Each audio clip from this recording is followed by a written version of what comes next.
to the psychologist for a neuropsychological assessment, which will take place over 4 days. The testing includes intelligence, orientation, new learning memory, language, visual perception, and executive function. The doctor will also be assessing Cheyenne's sensory perception, motor functions, attention, memory, auditory and visual processing, language, problem solving, planning, organization, speed of processing, executive function, and her academic level.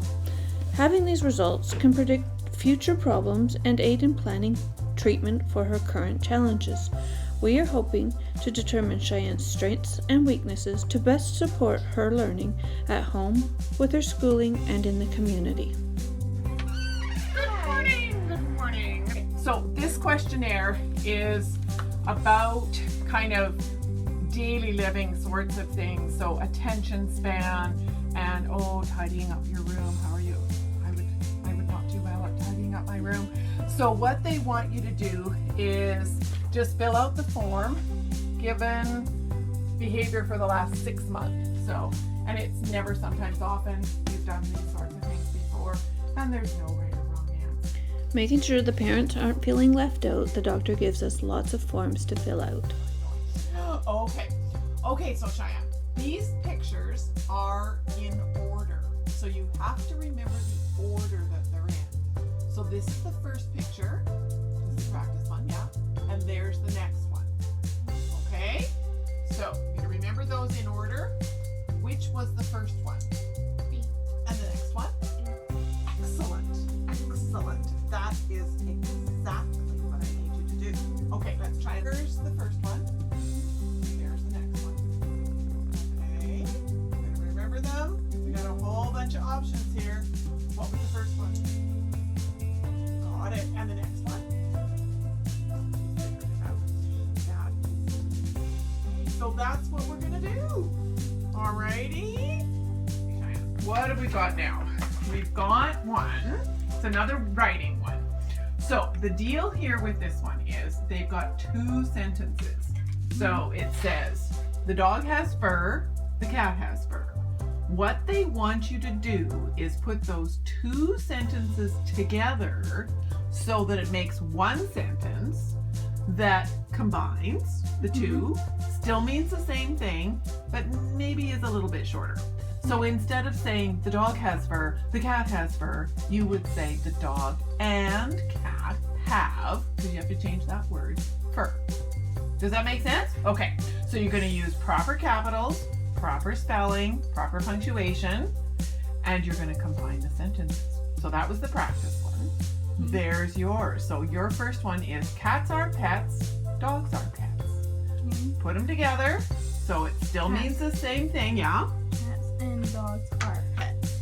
Whoops, absolutely. Proper capitals, proper spelling, proper punctuation. Awesome. Here.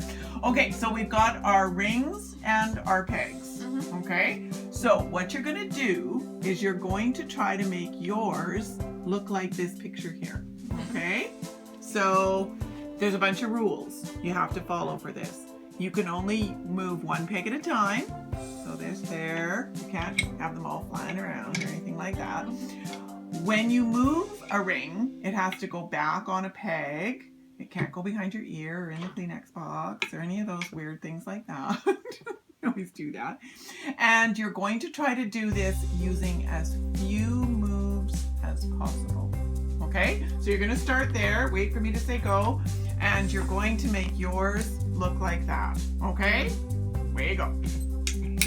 Good girl. So we've got our pegs and our pegboard here. So all of these pegs will fit into the holes, but you have to turn them the right way. They're going to match. Okay? So there's no right side up or upside down on that one. You can put them in like that. So why don't you try with your right hand, put those 3 pegs in like that. There you go. There you go. How was your appointment with Dr. Russell? It was okay. Was there any parts that were hard? Yeah, there was this story part that we had to write about our favorite game, and it had lots of favorite ones, so it was hard for me to choose one. And once I chose one, I only wrote a few lines about it because there wasn't much about that game. And what was the easiest part of the test? I'd say the easiest part was probably like the blocks and the pins and the rings. Sounds like lots of fun. And how do you think you did on all the tests together? I think I did okay. On the 4th day, I met with the doctor to discuss some of her findings, as well as discussing Cheyenne's adaptive skills. Adaptive skills, those practical, everyday skills, are just as important, if not more important, than the other parts being assessed. The assessment came in the mail. See how thick that is? It is unbelievable how much is in there. We got a 65-page report, plus a huge stack with various resources to help us understand Cheyenne and her different challenges. So there's resources on everything just to get us started as we try and work our way through.